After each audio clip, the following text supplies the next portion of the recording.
I don't know what animes you watch, Sheikh. Akhi, I don't watch animes. Come on, you said that video that went viral, you talking about it, you spoke like you watched a lot of anime in your life. Never in my life. Wow. You know what video I'm talking about? That went viral without you? The Naruto. No, when you talking about anime, like, it's all a bunch of crap. It's all the same thing. He said, it was so funny. He makes a good point, man. Anime is for dorks. Anime is for animes. I was laughing so hard at that clip. I said that clip to all my brothers. Akhi, I'm a serious person. I don't watch these stuff. I don't watch anime at all. But when I talk, I try my little best to make people feel what I'm talking about and that I have some idea. So قاعد يصور. ما مشكلة. Aren't you tired of pretending that anime matters, that you care? I like anime. I ain't gonna lie. I love anime. I'm not gonna lie. Well, But that shit you said, it made me laugh. I'm not gonna lie. It made me laugh. how long have you been Muslim? Me my whole life. Okay. So what's your take on Islam? It's a beautiful religion. Okay. The truth. What is it? The truth. It's the truth. So if you don't walk the talk, what good the truth is to you?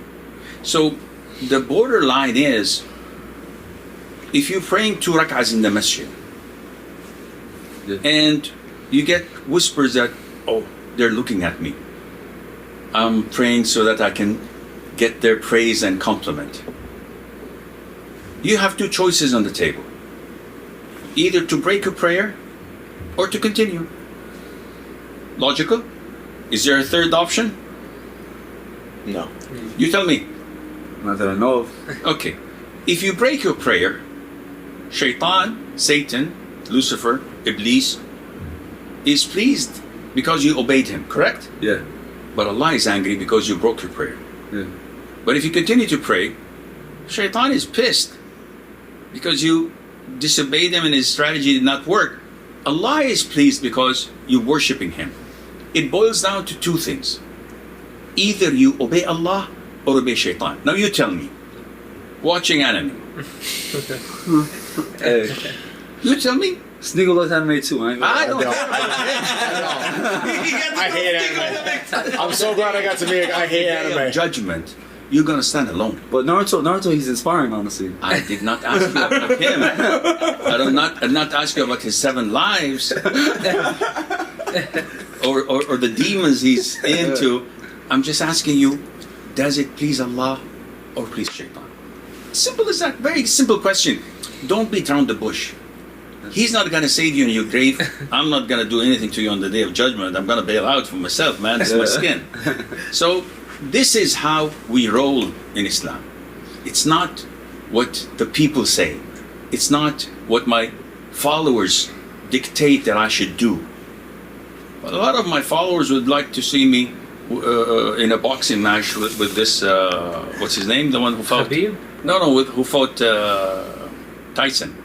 Jake Paul. Yeah, something like that. I'll get paid a lot. But who cares what followers want? Yeah. You have 3 boxers here, mashallah. I go with Glock 9. You'll win a boxing match with the Glock. Yeah, this is nonsense. I've done this 40, 50 years ago. I did Kung Fu, I did Karate. Oh, wow. Shotokan, I did a little bit of Aikido. You sweat and you like a pig and then get a shower and then what? A 9mm Glock does the job to you. And you don't have to salam wa rahmatullah. So It's crazy seeing the أمجد دين. That's exactly Give some life. هم قالوا لنا حابب تصور بودكاست فجبنا الكاميرا. انا ماني حابب اصور ولا شيء، هم اللي هو اخوك اللي قال انه في تصوير، ولا انا جاي فقط اني اجلس اسلم قهويكم وامشي. الله يبارك. شكرا حبيبي. حياكم الله. الله يحييك. هذا كف هافي والله مالي في القهوه. يا شيخ. It's crazy seeing him. Gotta upgrade, man. I don't mind gift. Guys, help yourself, huh? First round is on the house, but then I'm a sheikh. I'm not used to serving people. So you guys go. So enough preaching. So what's happening with you guys? What's up? Busy day. We just flew 24 hours and we had a jam-packed day. MashaAllah. And we were all tired downstairs and now we're wide awake. Tired? They're all sleeping in the car. Ah, well, Now yeah. they're wide awake. We missed our first flight. One of our brothers over here got held up at the airport because he was wearing an unfriendly sweater. What was the sweater? That's not true. I don't think it's the sweater was a part of it. No, it was a giant part of it. He was getting eyes everywhere. He's wearing a sweater that says the White House is Israeli owned, or what is it? Israeli occupied territory. Yeah, anything that is political, Yeah. motivated, it's not welcome. Here we don't mess around with politics. Yeah. Thank you. It's not messing around with politics. It's just, what is it you want to do? Yes. Send a message. You have to be aware of the environment you're sending a message. So I wouldn't go to America and say Trump sucks or Elon Musk is the president. Tell us to Sneeko. He's a very political man, and he loves like being uncensored. Again, as a Muslim, what is your intention? Is it to, and I know this is coming like, yeah, you're not my father, don't judge me. What? I'm a Saudi, I'm a Sheikh, I have the hell to judge you, man. What are you going to do, sue me? So, Snitching out Sneeko. it is, I just want to get content out of him. That's what it is. it I'm trying to get is, content out of the Sheikh. it is our part and responsibility in Islam to give as much da'wah and advice as possible, because this is what we do, this is how we roll. On the day of judgment, I'm going to be questioned alone.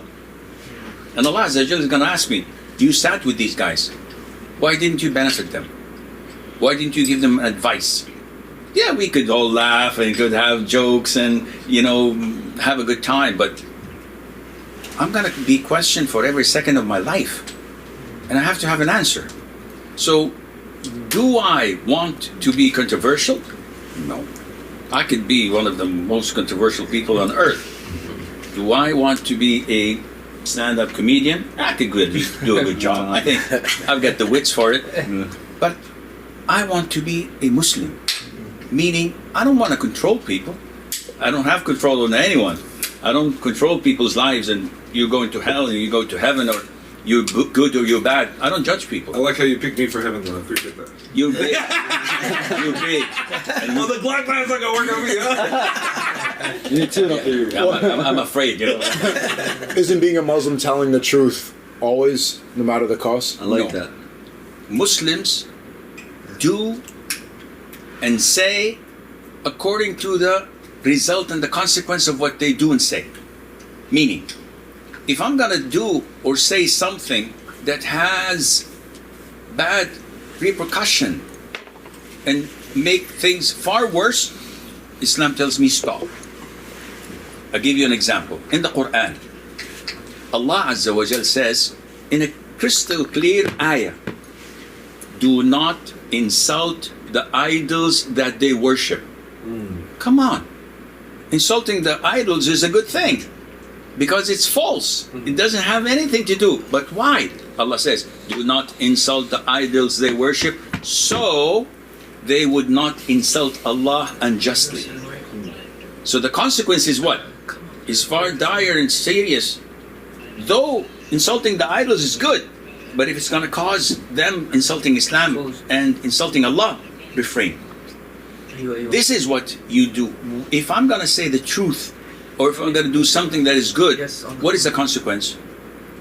It's going to cause someone to die. It's going to cause a whole village to be annihilated. No, stop. Keep it to yourself. But if it's going to cause something good, go ahead.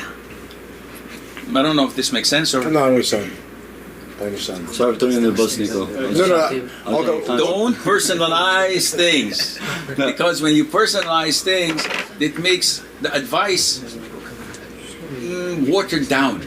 So even if I was about to accept your advice, when someone waters it down and makes fun of it, Shaitan is going to make me reject it and not accept it. Watch out. Again, father figure, Sui. So you got any questions? Our brother over here is a convert. He's been Muslim for 9 months. MashaAllah, tabarakallah. He's a revert. Revert. He came back to Islam. Is it bad to say convert? Convert is when you convert from a religion to another religion, but a revert is you're going back to your nature, to Original state. Original state. Yeah, so he's Mashallah. and I'm sure he has a lot of questions, right?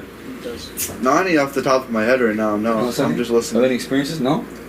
You had a couple questions you were asking, but I Yeah, haven't talk answered. about your experience in Saudi. Obviously, it's the first day. You know, as an Italian, what are your thoughts so far? This is my first time in a Muslim country. It's been the craziest thing has probably been the niqabs everywhere. Seeing women Everywhere. You're kidding. Most of it. We are complaining that women are not wearing the niqab as they're supposed to. Really? Yes, and we're seeing that we're being westernized more and more, and the women are being liberated from Islam, unfortunately. It's very sad. We weren't like this. But unfortunately, that's a good I mean, thing. compared to the way, compared to the West. Yeah, they did hijab. That's modesty is a good thing in Saudi Arabia. We're still enjoying a fair amount of modesty. The family unit here is incredible. It Praying is. Tarawih, having kids running around with a father and a wife. We just prayed in Anani. عارف مش Anani? The golden Yeah, dome. we just prayed there right now Tarawih. So they Rifai, who's لا عناني. who's أيوة. So they liked where the kids were playing in the beach and all that. Yeah. They enjoyed That's it. good. Well, I have a question. So I get why our purpose is here is to worship Allah, but why did Allah create the whole simulation? Why create everything? Why not? Is it just out of His mercy and His love, out of His Why not? Why capability? not? He can afford it. See, he is not a CEO of a company that we can hold to account and do a Congress hearing. He is not someone who's equivalent to us. We cannot imagine the greatness of Allah Azza wa Jal because unfortunately we're not doing a good job. Look at you in which state you're coming from? Boston. Massachusetts. Mass. Okay. So Boston, Massachusetts, Mass. And compared to the US, where are you? I can't see you. The US compared to the Earth, I can't see it. And I definitely can't see you. So minute. And the Earth compared to the solar system, where I need 100 light year to travel from one end to the other, with millions of solar systems in the Milky Way galaxy, with millions of galaxies, with so many solar systems and planets and the likes. Where are you? You're nowhere to be found. You're negligible. And all of this is like a ring tossed in the desert, as in the Hadith. Imagine this huge creation of Allah is like a ring tossed in a desert. What's the comparison? Compared to the throne of Allah Azza wa Jal. And this is one of Allah's creation. So when we get to know who Allah is, nobody has the guts to question. But we know that we were nothing. And Allah created us from nothing. And He gave us life and gave us the ability to grow up and to eat and drink and mate and enjoy life with all its pleasures. And not only that, He gave us an ultimatum. And He told us, if you guys do well, I'll give you a paradise where there's things no eyes had seen, no ears had heard of, and no heart had ever imagined. For a gazillion years? No. Whatever years? No. It's for eternity. You will enjoy eternity. No death, no sleeping, all enjoyment. Just if you do well in these 60 or 70 years of your lifespan. But if you don't, I'm going to throw you in hell. And you have no way of objecting or complaining. So we are living in this life, having a good time, having a blast, enjoying everything that is halal. And at the end of the day, when we get the SMS, come, it's your death time. We die. I'm hopeful that I'm gonna enjoy life even further and more. So it's not that why did Allah create us? It's what are we gonna do now that we created? We have a choice. Take the red pill or the blue pill. Neil, you make a choice. So this is a choice you have to make. I don't know if this makes sense or... I'm following. If it doesn't, challenge me, akhi. Makes sense. Don't- What do you think? No, it's, yeah, I get what you're saying. he's You're thinking saying like something- we're already here, we're already created. Like there's no point in really tripping about why. It's the whole simulation. nobody cares. You have the full will to just blast away and say, I'm not interested. Okay. Do whatever you want. Do drugs, do women, do boys. It's a free country. Wait, so is that fatwa? What would be that? No, I'm just kidding. From Shaitan it is. From Shaitan it is.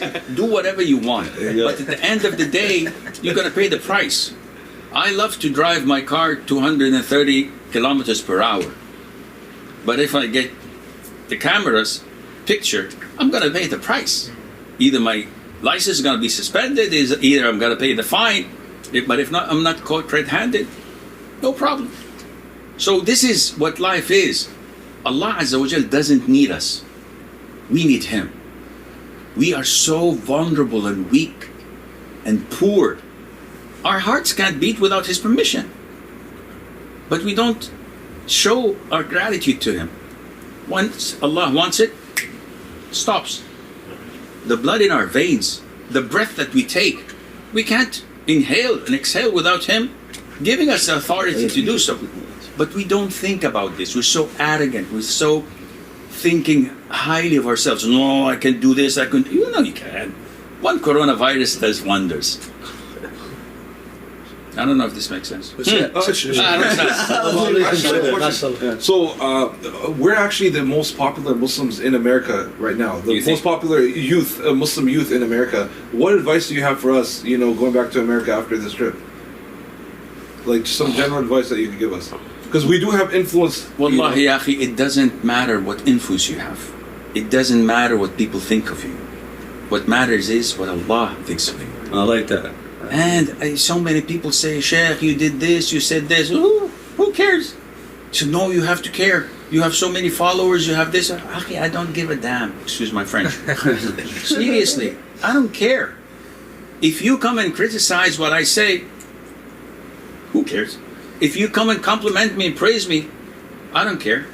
What counts is, does Allah Azza wa Jalla approve of what I'm doing or not? So you ask the same question I asked your fellow brother a while ago. Is Allah pleased with you, or is Shaitan pleased with you? This is what counts. So you go back to the States and you do an audit of your life. Nobody's going to help you. Nobody's going to go down in your grave with you. You're going to go alone. And when the moment you die, they're going to strip you butt naked. And they're going to wash you and perfume you. And have you ever washed someone before? I haven't. Oh, it's a sight to see. When you just strip them out of the clothes and they're a corpse. And you have to make them sit and squeeze their stomachs so whatever impurities come from in front and the back, and you have to keep on the water running. And you have to conceal it, not tell anybody, the guy had orchestras. No, you have to conceal it and wash thoroughly, and then you make wudu, and then you turn them over to the side and wash their back, and then turn them to the other side and wash their back, and you try to clean them, and then put kafur, which makes the skin a little bit tougher and stiffer. You perfume them, and you shroud them. You're going to do this alone. And everybody's going to be doing it and weeping up. He was a good brother. It's too late. We pulled the plug. So whatever you do, you're going to find in your grave. And this is what a joke I always make to the guys. Guys, when I go in my grave, alhamdulillah, it's all furnished. I got 2 slit units and spotlights and fridge, and everything is fine. All what I need is just connect the power. What do you have in your grave? This is what everyone should ask. What do I have in my grave? If I have good deeds and no sins, you're fine. you're doing great. You are living the life. But if not, you have time to rectify it. Fix it up. Nobody says, ditch everything you're doing, go to the masjid, stay there 24/7. This is not Islam.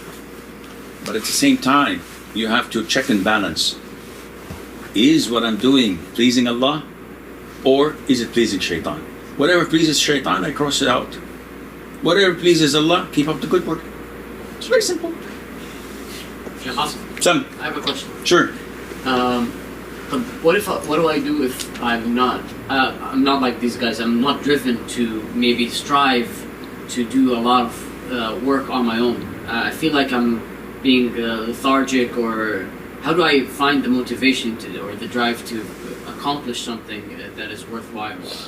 Every day, every Friday that is, we read Surah Al-Kahf.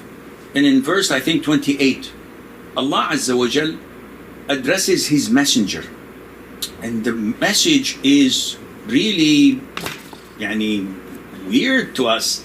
What does Allah say to him? He said, وَاصْبِرْ نَفْسَكَ مَعَ الَّذِينَ يَدْعُونَ رَبَّهُمْ بِالْغَدَاةِ وَالْعَشِيِّ يُرِيدُونَ وَجْهَهُ. Make yourself patient and tolerant with those who remember Allah Azza wa Jal in the morning and the evening. And do not look elsewhere, wanting the prompt and the adornment of the dunya. These guys are poor guys. I'd like to go with 50 Cent and the guys that have Ferraris and Lamborghinis and all the bling blings, and these are my type of people that I'd like to. Alaykum salam. Hala. These are my grandchildren. So don't overlook around. قهوة حبايبي. انتوا تقهووا هم شربوا ما ادري الشباب هناك ما شربوا يمكن عشان ننام. طيب. And don't overlook. Keep your eye on the ball. And do not associate yourself with those whom we've made their hearts neglectful and their affairs on the loose. So Allah is telling His messenger to circle himself with righteous practicing people. When you go with righteous practicing people, hypothetically assuming me,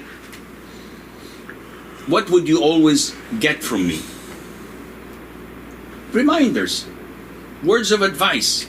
Yes, we may do something. I may play 8-ball with you and beat the heck out of you. We may play sports, paddle or table tennis, and I give you a handicap of 10 points. I could do that. So it's fun to be with me, but at the same time, I'm going to do what? All the time remind you of Allah Azza wa Jal, get you closer to Allah, because we want to roll together to Allah. And if we don't listen, you pull out the Glock 9, right? No, I choose someone else. It's not sufficient. Time is short. If I give him advice and he doesn't listen, the hell with him. I'll go somewhere else. Because time is limited. I can't invest my time on an individual or in a group and it's not paying off. I have to keep on trying. So even if I have my siblings, my own brothers and sisters, and I try my level best to give them da'wah and it's not working, what should I do? Go look for someone else. Because I want to fill up my grave with another split unit and few fridges and maybe, I don't know. So this is what the advice to the Prophet ﷺ was. You look for good companions in the masjid, in the community. This would motivate you. When you strive to be with someone higher than you, you try your level best to reach their level. But when you're always with people that are lower than you, they'll drag you to their level.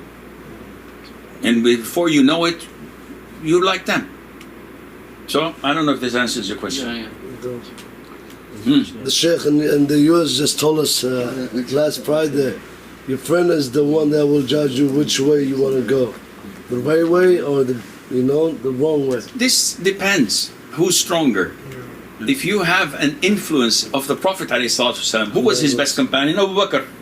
Did Abu Bakr drag him down? No, the Prophet dragged him up. So, yes, your friend dictates what kind of a person you are if you are not strong and well versed and steadfast on Islam. But if you are, then alhamdulillah, you're a good influence to the community and to the others. You're right. Sheikh, I got a random question. Yeah? It's random. I'm just saying, because my friend Adam over here, mashallah, he's got engaged, and I was just asking him about if he's gonna have a second one, but he was telling me people in his family are like saying it's haram or like they look like it's frowned upon. Like I don't know, it's frowned. Why is it so frowned upon? Like it's not frowned polygamy. upon. It's with all due respect, stupid. Is it? To ask someone who's not married yet to have a second. No, because even my brother Sniggle, he was interested too. He was telling me like. No, but my answer, I say you start with one. So one. So before you can think about two, you have to think about one. True. I know. But how come like women get so like? There's always a debate when I'm with around like Muslim women or Muslim men. They always have like a crazy debate, and the women always get so mad about it. So like what's your thoughts on polygamy? Is it even logical for Muslim women and men who are non-mahram to engage in such debates? This is immodest. America. This is our definition here of slots. What'd you slots? A woman who sits with a non-mahram and talk about issues of the bed. Both of them are not real Muslims. Yeah. What is this? First of all. Second of all, Akhi, we have a saying, dogs that bark don't bite. Those who talk about polygamy and polygamy. No, I'm just interested, honestly. This gives you an idea. Sheikh, how much you got, honestly? Under the belt? Under the hood? What? Oh no, I'm just saying. In my bank account? How much? How many wives he's trying to say? How many wives? I have one wife. Oh, mashallah. Dunya wa akhirah, inshallah. What's your voice, bro? It is not indicative of how macho you are. Yeah, maybe if you are not a Muslim and you say, okay, I have my black book or blue book and I have how many girls I know. Yeah, this is really bad. Yani Umar ibn Khattab says, I hate it when men speak about their private parts and about their stomach. All what they care about is their food and their sex life. This is not befitting for a man.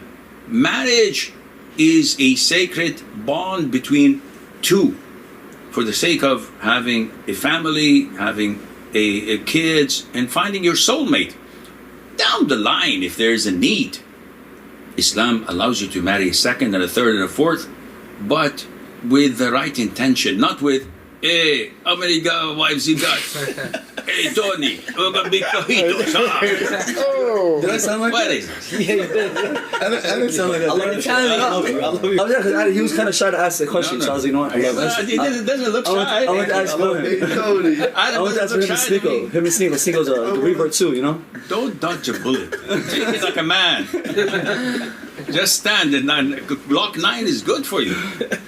So, basically speaking, the issue of marriage, akhi, is something halal.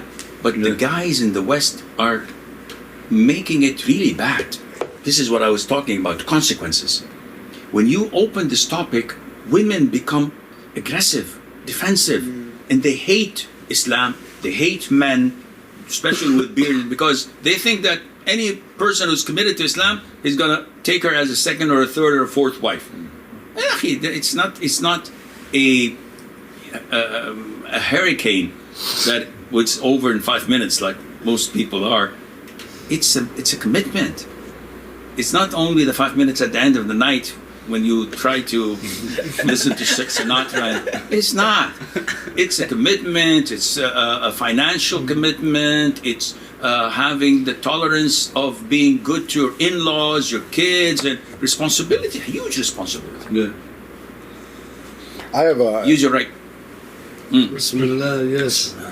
Yes, sir. How did he repeat that? I have a question that I've been struggling with this one ever since I read this hadith, which stuff a lot. I have to admit I didn't like when I read it. And the hadith is the Prophet, peace be upon him, he said that the people of Yemen are the best of people. And I also read a hadith where it says that there's no race is better, there's no racial supremacy. And then I read this one, and to this day I'm still struggling to believe. Like, why are the people of Yemen better? What does that mean? Change your profile picture. That's my niece. You can do. Can I see her? Yes. Can I? I love it. No problem. No, haram.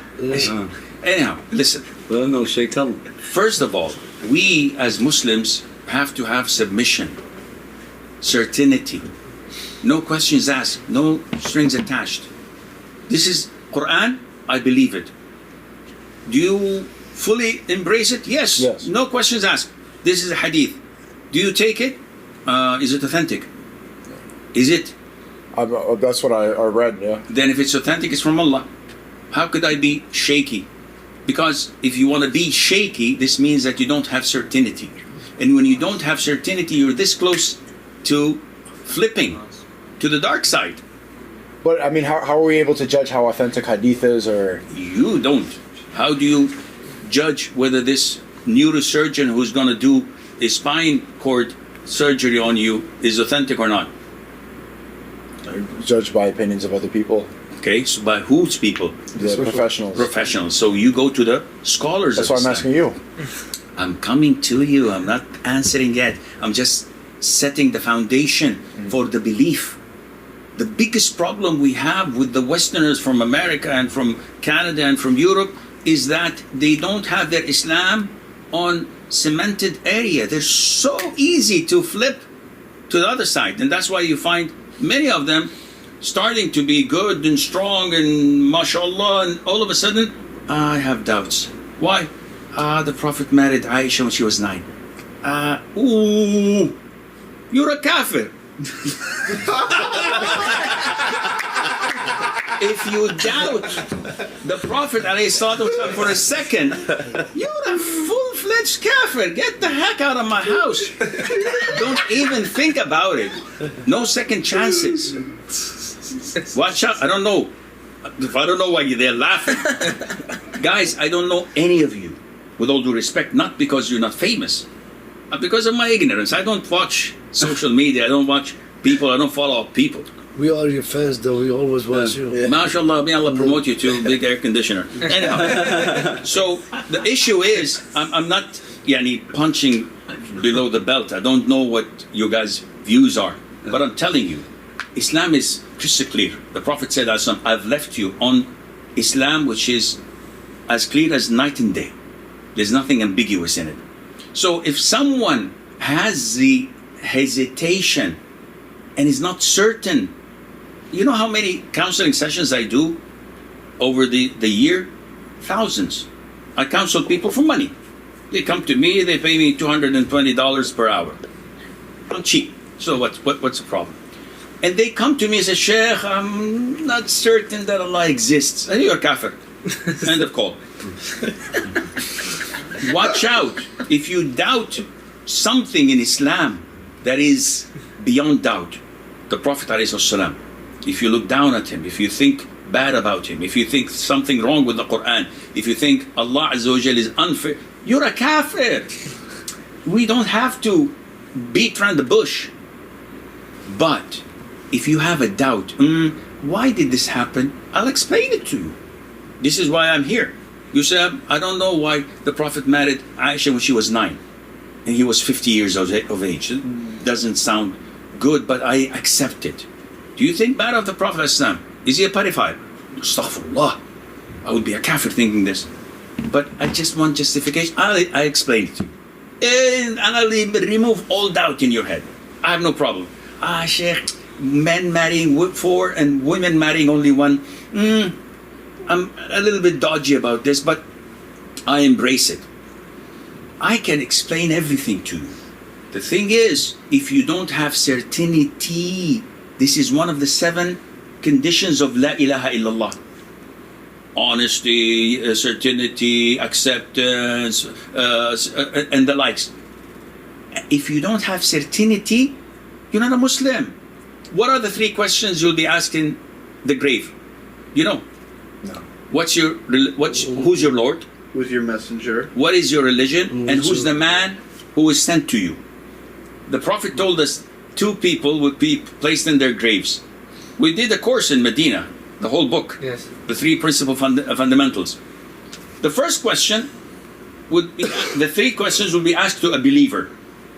And 2 horrible looking angels would come. grab the man, shake him up.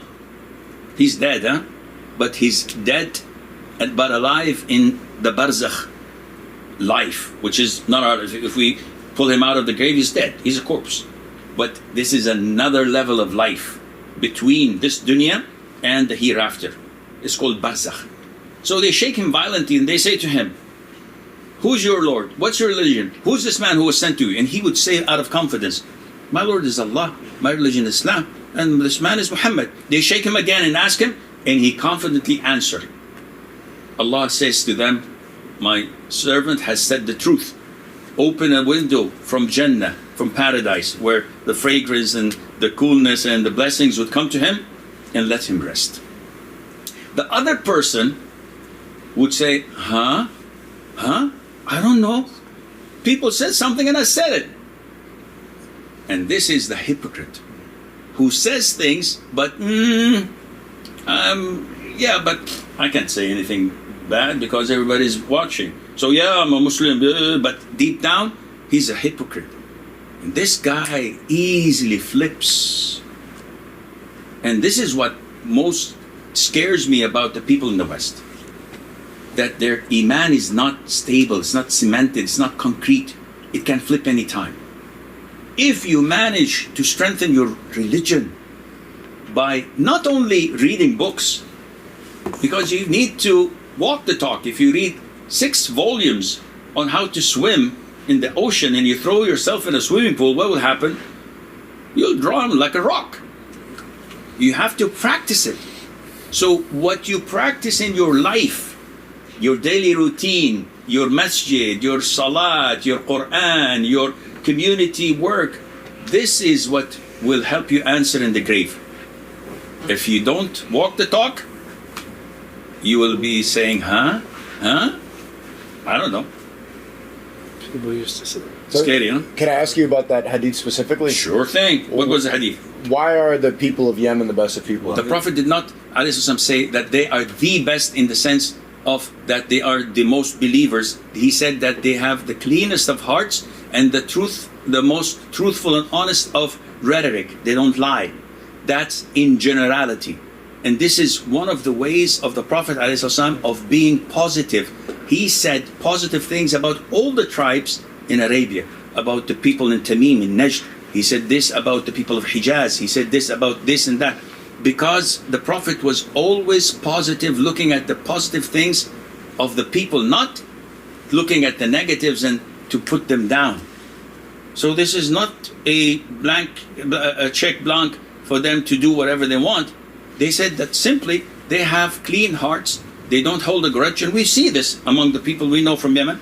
We know them. I'm not talking about the Houthis. So you can't say that this about people generically. I hope this makes sense. Well, could you, I don't mean to keep going on this, but could you not argue that that's racial supremacy? So what? We do know that there is racial supremacy. We do know that although blacks and whites, red and yellow are equal and they only differ with the taqwa, the piety in the heart, but we also know that Allah selected the Arabs due to their language, due to their heritage, due to their supremacy at the time between the Byzantines, the Persians, the Jews and the Christians, of maintaining a level of moral conduct and a level of social justice between them at the time. But today we don't judge people by the color. In Saudi Arabia you see this. We may have imams who are black. We have non-Arabs leading the prayer. You'll have me. I'm not originally Arab. I'm originally from Indonesia. Mm-hmm. So that nobody says anything. Nobody dares to say anything with my 9mm Glock. But still, we respect it and we feel, they're our homies.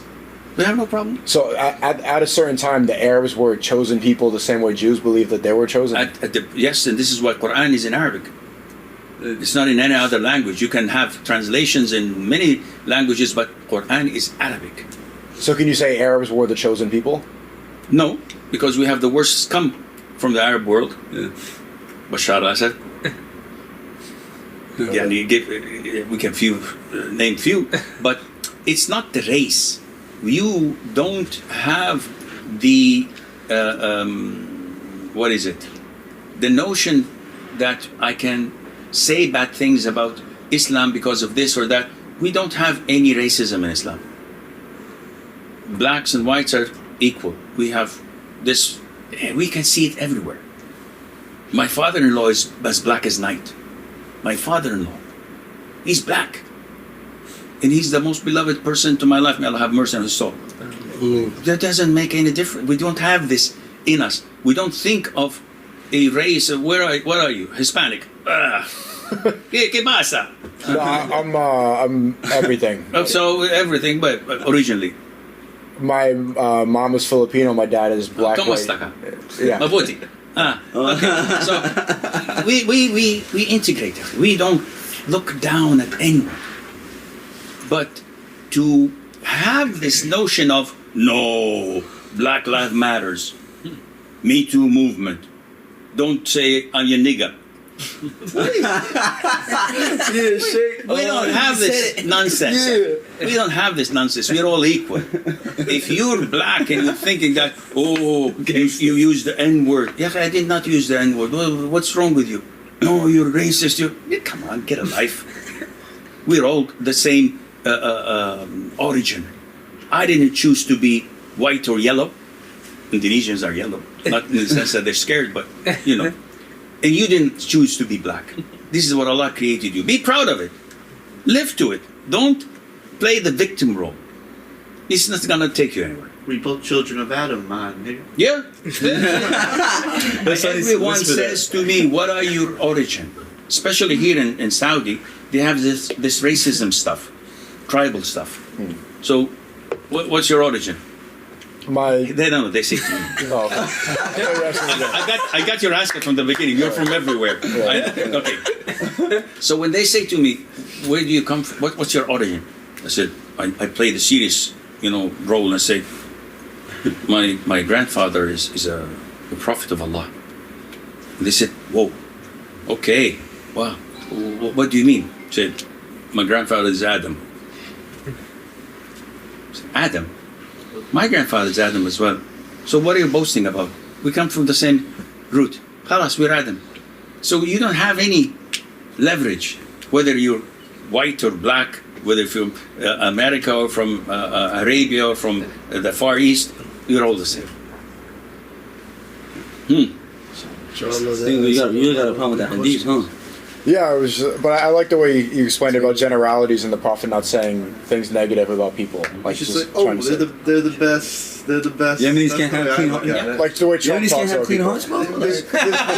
They're great. He's great. They're great. But also, I'm good too. But also, he's not saying they're the best. He's saying a specific trait in them is good. Yep. A specific trait, their kind hearts, is good in Yemen. And truthful. And truthfulness. A trait is. That's beneficial. Not best of all people. Yeah, I think the misunderstanding of the hadith. You read that wrong. Yeah, translation tara is very, very problematic, and this is why we say learn Arabic.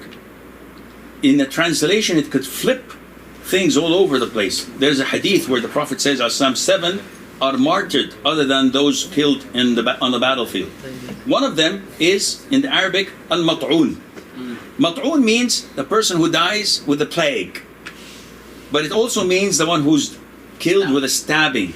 So imagine if I read this in a hadith translation in Los Angeles. The Imam of the Masjid was giving a khutbah, and he translated to be a stabbed person. So imagine if I'm listening to the hadith and I think, if I die stabbed, I'm going to be a martyr. And a guy in Harlem says to me, "Give me a wallet, I'm going to stab you." So, I would like to be a martyr. Go ahead. And I'm killed. Am I a martyr? Of course not. I'm not the case. Give him your wallet and save your life, akhi. But this is the translation that you have to be careful of. The Prophet ﷺ, when he listed the companions, he said, the most shy of all companions is Uthman. And the most strong in the truth is Umar. And the most person who judges among others is Ali. and the most person who knows in fara'id, inheritance, is Zayd. And he started naming companions and pointing out to the best in them, not meaning that the others are nothing. So this is the way of the Prophet ﷺ. Tomorrow, inshallah, we're going to go do Umrah, inshallah, and then it's the last 10 days of Ramadan, so we're going to be in Mecca for a few days and then Medina. What advice do you have for us in the last 10 days in Mecca and Medina? And some of them, it's their first time doing Umrah, so what advice? My advice is, you guys are the chosen one. Though you're not Arabs. So you are the chosen one that Allah Azza wa Jal selected you to bring you to the most purest of all regions of the world, Mecca and Medina. Utilize your time to cleanse your hearts, because Allah does not look at your bodies or your wealth. This is hadith narrated by Imam Muslim, reported by Imam Muslim. Allah does not look at your bodies and your wealth. Rather, He looks at your hearts and deeds. No one can look at your heart, only Allah Azza wa Jalla. So utilize this time to cleanse your heart. How? Purify it, repent, ask Allah for forgiveness, go to Allah Azza wa Jalla wholeheartedly and asking Him for guidance and to remain steadfast on Islam. Avoid being together. Not that I want you to disunite, rather avoid being together, because when you're together you're going to waste your time chit-chatting, joking, cracking jokes, talking about things here and there, and that's not helpful for you. Have quality time with Allah. Just be there with Allah. Reflect on your past life, reflect on how much time left for you on earth, and utilize the best of it, and inshallah it's going to be a transformational period for you guys. I'm engaging, proposing to a woman. First one. And the sunnah is, what is it you guys called? Yeah, sure. The Prophet said that you have to go and look at the one you're proposing to, because ideally you don't know the woman. Of course, if you've been going out steady for 4 or 5 years, you don't want to exaggerate looking at her again. It's going to put me off. No, talking about ideally. So yes, you go and propose, and if they accept you after doing the due diligence and check on you, you have to have an interview with the woman for the first time in the presence of her father. This is when you get to look at her, you take a good look at how she looks, communicate with her for half an hour or an hour, exchanging views of polygamy. Don't ever open the topic in such incidents, because they're going to kick you out of the house. I have a video on this. I'm telling them, whoever opens this topic, kick his butt out of the house, because this guy is bad news. Anyone who goes and says, listen, we're getting married, I think you're a good girl, but I'm giving you a heads up, I'm going to get married again, maybe a third time. Get the hell out of my house. I thought being straight up works though, right? The what? Being straight up. You gotta be No, this is being stupid. Straight up. Anyhow, so the question is she allowed to come in normal house clothes, or she has to abide by the hijab? It's an issue of dispute. I'm inclined to the opinion that says she can come with her hair exposed, wearing normal decent clothes, zero makeup, zero eyeliners, so that he would see her as she is. Of course, not wearing tights or miniskirts, decent clothes. So where I can see her face, her hair, and maybe part of her arms, this is totally halal, inshallah. I hope this answers. This is halal, bro. Because Yemenis, they're very strict with it. Like they have good hearts and. Yemenis, they always come with the hijab, you know. Like, this is cultural. It's cultural, but again, the majority of scholars follow this opinion. But Sheikh bin Baz says you can. I get to give my another ashtra. Yes, you can. So that sounds more fair. Barakallah fikum. Let's take a group picture. Apologize if I offended anyone. No, that was quick. None was offended. I had 30 more questions. That was amazing. Next Umrah, inshallah. That was fun. Or you have to pay for it.